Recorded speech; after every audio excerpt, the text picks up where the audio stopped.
साथियों, कैसे हैं आप? आइए, आपका अपने YouTube चैनल तेजा क्लासेस पर स्वागत है।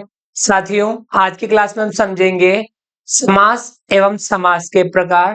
तो साथियों, आज के इस वीडियो को आप पूरा लास्ट तक जरूर देखिए।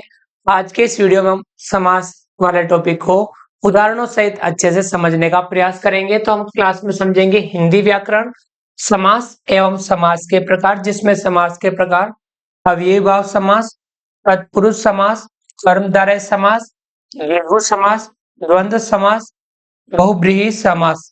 इस प्रकार से हम आज की इस क्लास में समास एवं समास के प्रकारों को अच्छे से उदाहरणों सहित समझने का प्रयास करेंगे। समास शब्द का अर्थ। समास शब्द का अर्थ संक्षिप्त या छोटा करना है। समास शब्द का अर्थ क्या है? संक्षिप्त या छोटा करना।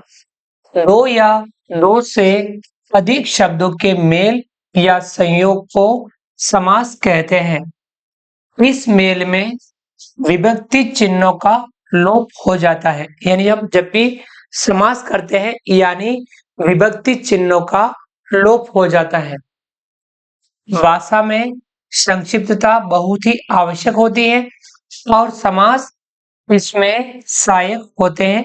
समास द्वारा संक्षेप में कम से कम शब्दों द्वारा बड़ी से बड़ी और पूर्ण बात कही जाती है। आप समास शब्द का अर्थ समझेंगे। इसका अर्थ होता है संक्षिप्त या छोटा करना।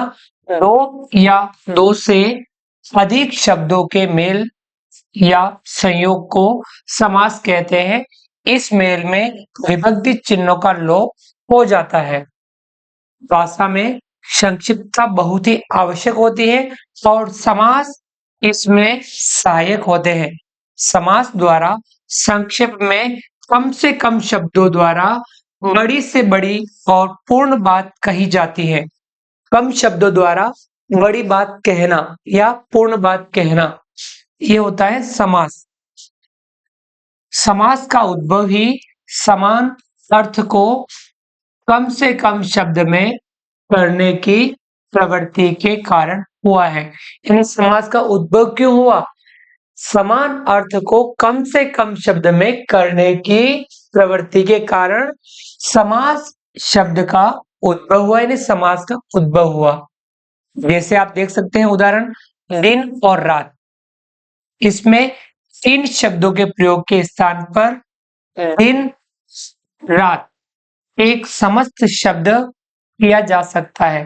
दिन और रात ये तीन शब्द हैं, इनके प्रयोग के स्थान पर दिन रात, इस प्रकार से ये बन गया समास।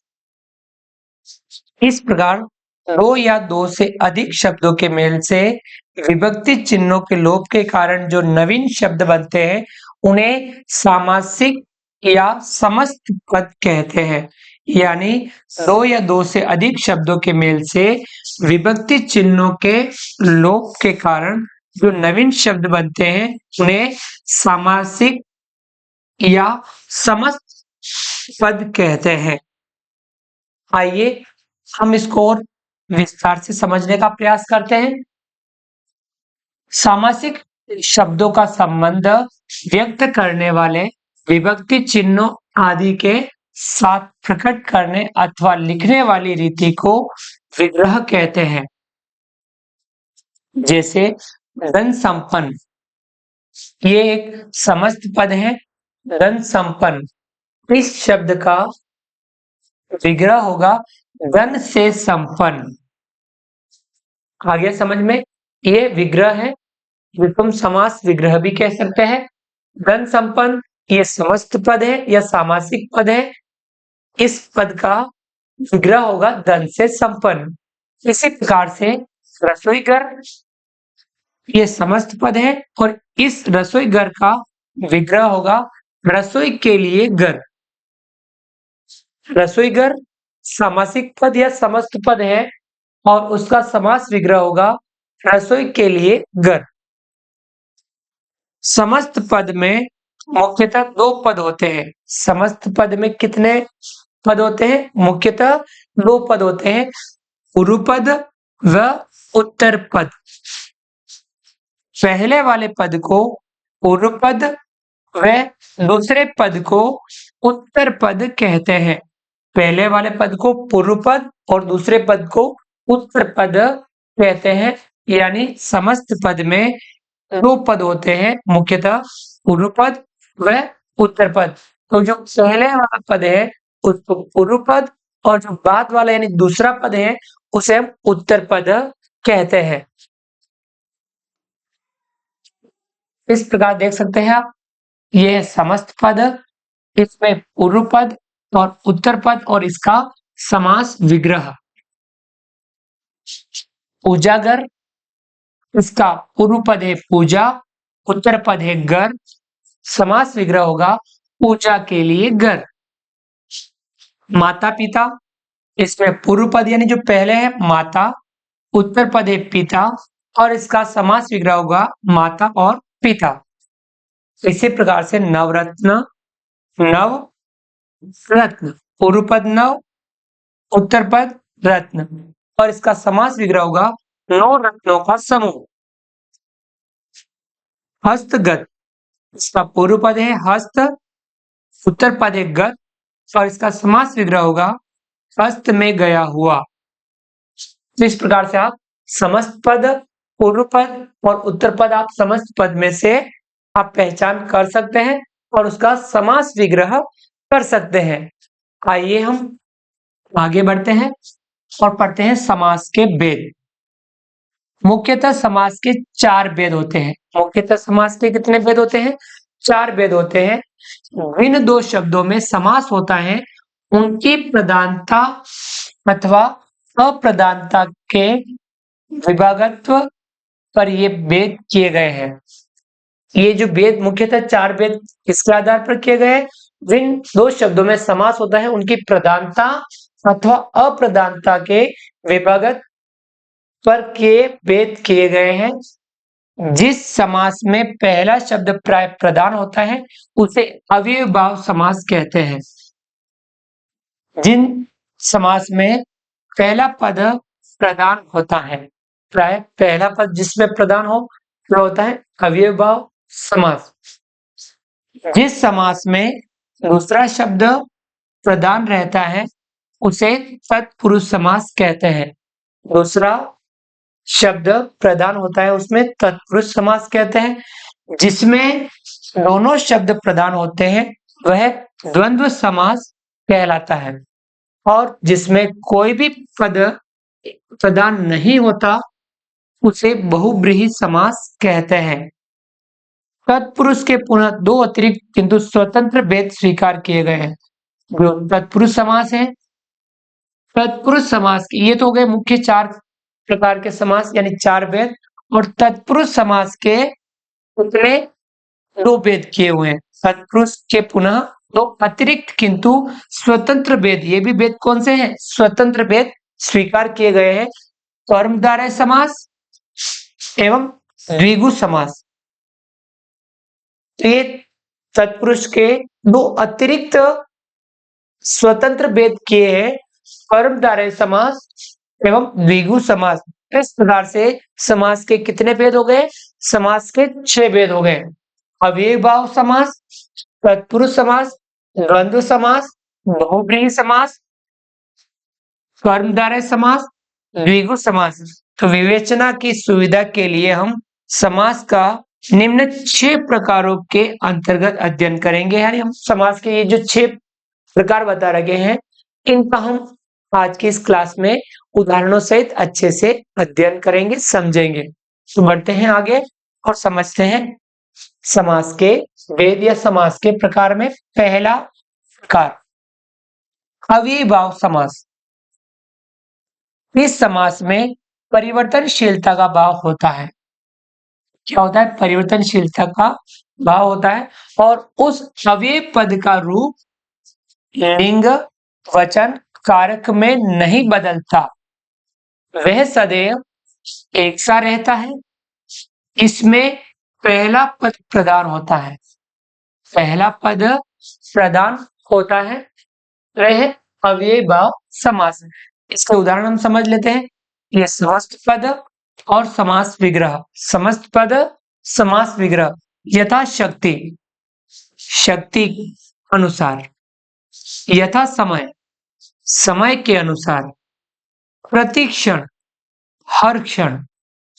ये समस्त पद और इसका समास विग्रह। और समझते हैं समस्त पद और समास विग्रह। यथा संभव, वैसा संभव हो। आजीवन, जीवन भर। भरपेट, पेट भरकर।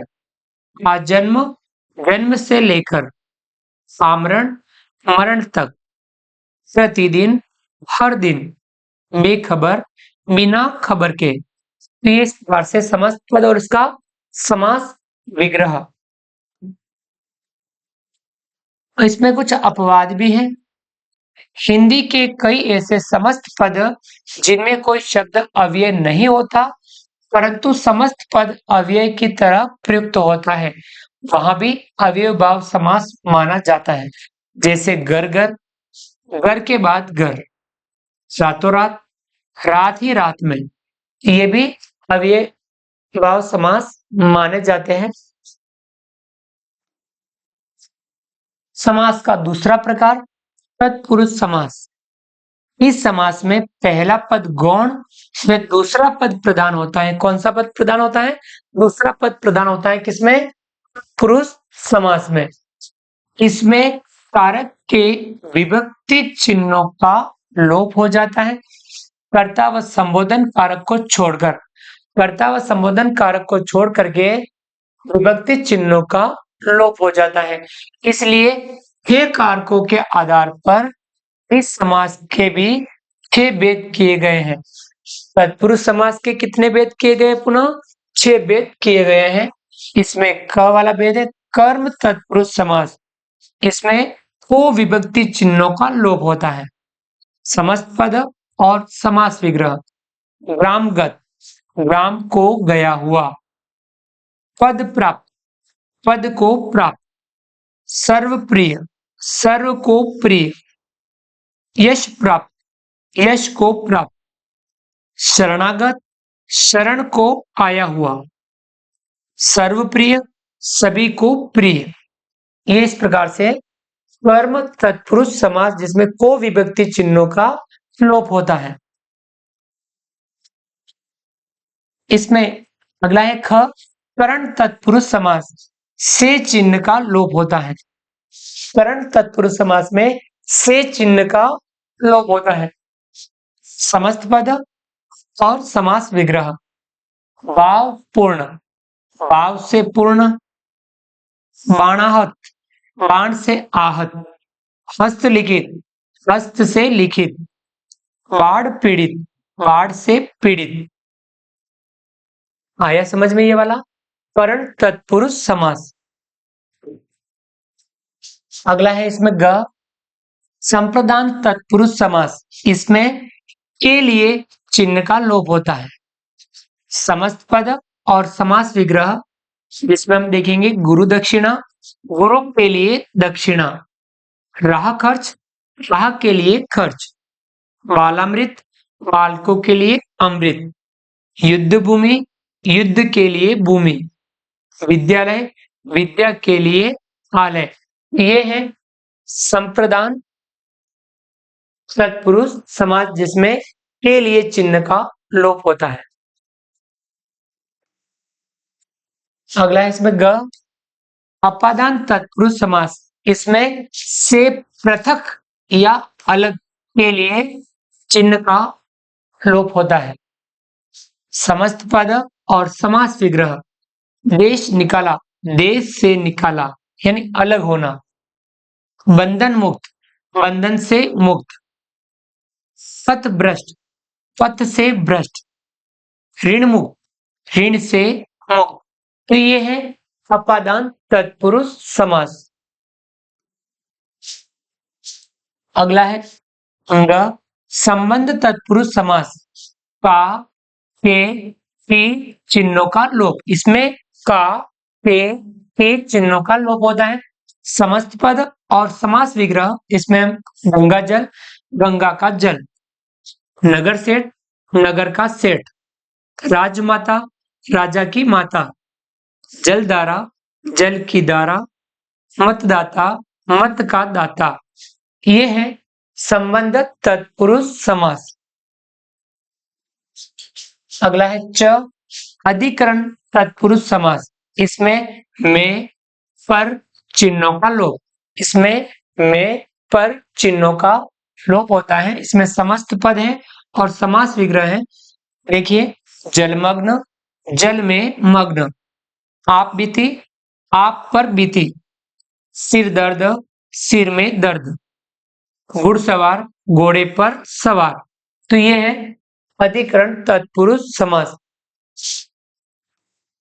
अगला समास हम पढ़ते हैं तीसरा, कर्मधारय समास। समास का तीसरा प्रकार कर्मधारय समास।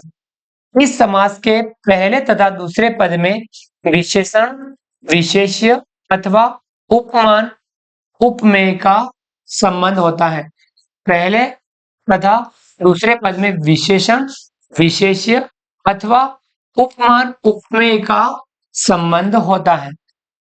जैसे समस्त पद जिसे विशेषण, विशेष्य कहते हैं और इसका विग्रह जिसको हम समास विग्रह भी कहते हैं। महापुरुष, महान है जो पुरुष। पीतांबर, पीला है जो अंबर। प्राण प्रिय, प्रिय है जो प्राणों को। इसमें हम और समझते हैं उपमेय, उपमान और इसका विग्रह। चंद्रवदन, चंद्रमा के समान बदन यानी मुंह। कमल नयन, कमल के समान नयन। विद्याधन, विद्या रूपी धन। भव सागर, भव रूपी सागर। मृग नयनी, मृग के समान नेत्र वाली। तो इस प्रकार से उपमेय, उपमान और इसका विग्रह हमने समझा। अगला समास समझते हैं चौथा, द्विगु समास। इस समास का पहला पद संख्यावाचक अर्थात गणनाबोधक होता है। यानी द्विगु समास में पहला जो पद है वो संख्यावाचक होता है अर्थात गणनाबोधक होता है। दूसरा पद प्रधान होता है क्योंकि इसमें बहुधा यह जाना जाता है कि इतनी वस्तुओं का समूह है, ये इसमें जाना जाता है। देख सकते हैं समस्त पद और इसका समास विग्रह। नवरत्न, नौ रत्नों का समूह। सप्ताह, 7 कहतों का समूह। त्रिमूर्ति, 3 मूर्तियों का समूह। नवरत्न, नव यानी 9 रत्नों का समूह। शताब्दी, 100 अब्दों यानी वर्षों का समूह। त्रिभुज, 3 भुजाओं का समूह। पंचरात्र, पंच यानी 5 रात्रियों का समाहार। इस प्रकार से यह द्विगु समास, इसको हमने जाना, सीखा, समझा। इसका कुछ अपवाद भी है। कुछ समस्त पदों में शब्द के अंत में संख्यावाचक शब्दांश आता है। समस्त पद और इसका विग्रह देखेंगे हम। पक्ष द्वय, 2 पक्षों का समूह। देखिए इसमें अपवाद यह है कि संख्यावाचक शब्दांश बाद में आता है यानी पीछे आता है, अंत में आता है। पक्ष द्वय, 2 पक्षों का समूह। लेखक द्वय, 2 लेखकों का समूह। संकलन त्रय, 3 संकलनों का समूह। ये इसके कुछ अपवाद है, इसको भी आप समझने का प्रयास कीजिए। अगला समास समझते हैं पांचवा समास, द्वंद्व समास। इस समास में दोनों पद समान रूप से प्रदान होते हैं। दोनों ही पद समान रूप से प्रदान होते हैं। इसके दोनों पद योजक चिन्ह द्वारा जुड़े होते हैं। इसके द्वारा, योजक चिन्ह के द्वारा। तथा समास विग्रह करने पर और, या अथवा तथा, और या अथवा तथा एवं आदि लगते हैं। जो योजक चिन्ह है, समास विग्रह करने पर योजक चिन्ह के स्थान पर और, या, अथवा, एवं ये लगता है। जैसे हम समझेंगे समस्त पद है और इसका समास विग्रह। रात दिन, रात और दिन। सीताराम, सीता और राम। दाल रोटी, दाल और रोटी। ये योजक चिन्ह के स्थान पर और शब्द लगा। समस्त पद और इसका समास विग्रह, माता पिता, माता और पिता, आयात निर्यात, आयात और निर्यात। यहाँ देखिए योजक चिन्ह के स्थान पर और लिखा, समास विग्रह करने पर और लिखना, लाभ हानि, लाभ या हानि, तो यहाँ या लिखा, आना जाना, आना और जाना। ये इस प्रकार से समस्त पदों का समास विग्रह। अगला जो हमारा छठा समास है बहुब्रीहि समास, जिस समास में पूर्व पद व उत्तर पद दोनों ही गौण हो और अन्य पद प्रधान हो। जो जिस समास में दोनों ही पद, पूर्व पद और उत्तर पद दोनों ही क्या हो, गौण हो और कोई अन्य पद प्रधान हो और उसके शाब्दिक अर्थ को छोड़कर एक नया अर्थ निकाला जाता है। जो शाब्दिक अर्थ है उसको छोड़कर कोई नया ही अर्थ निकलता है तो वह बहुब्रीहि समास कहलाता है। जैसे लंबोदर अर्थात लंबा है उदर, यानी पेट।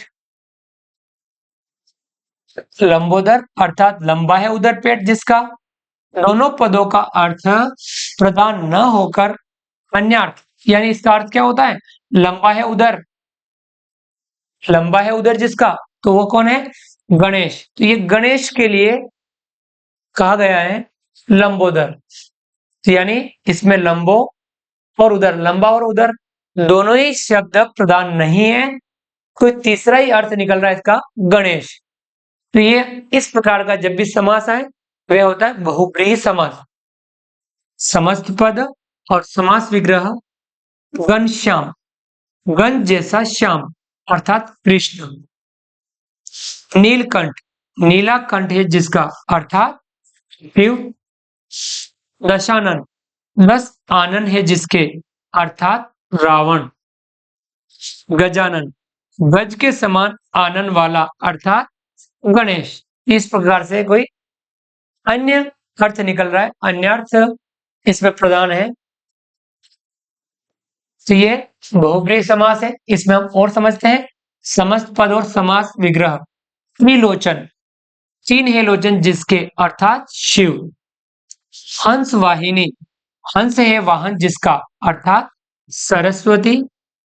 महावीर, महान है जो वीर अर्थात हनुमान।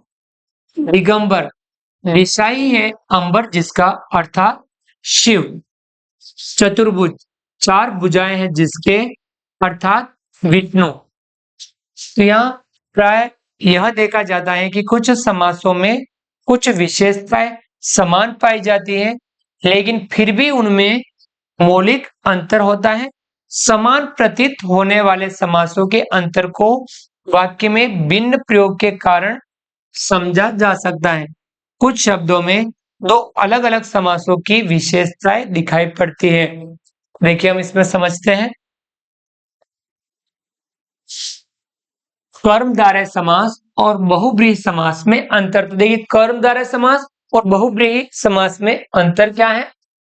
कर्मधारय समास में दोनों पदों में विशेषण विशेष्य तथा उपमान उपमेय का संबंध होता है, लेकिन बहुब्रीहि समास में दोनों पदों का अर्थ प्रदान न होकर अन्यार्थ प्रदान होता है। जो हमने समझा था, जैसे मृग नयन, मृग के समान नयन, ये हो गया कर्मधारय समास।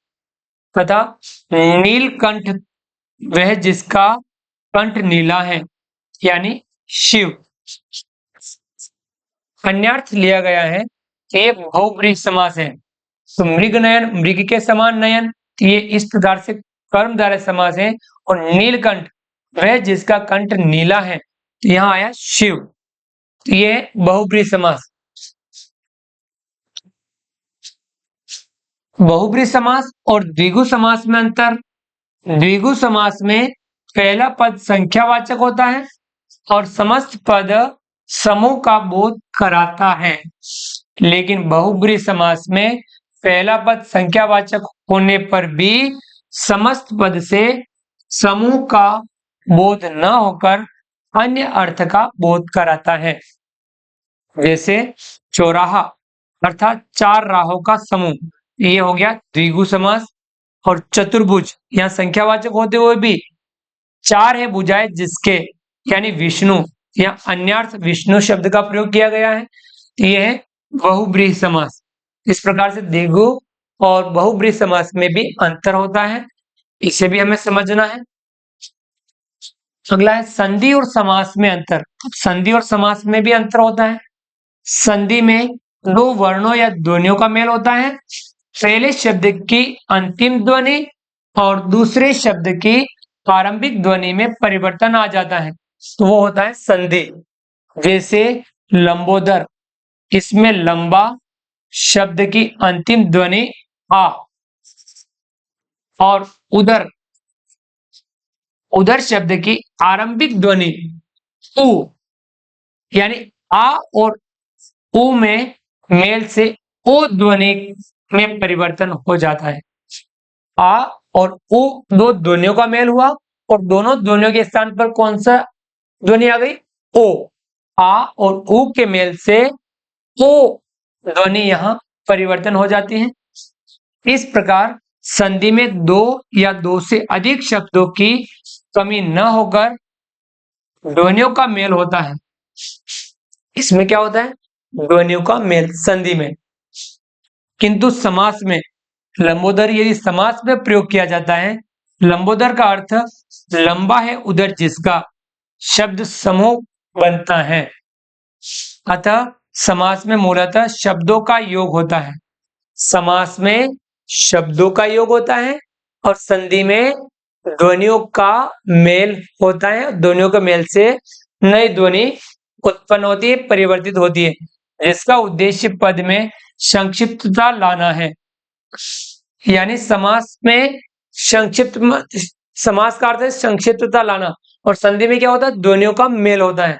ये समास और संधि में अंतर होता है।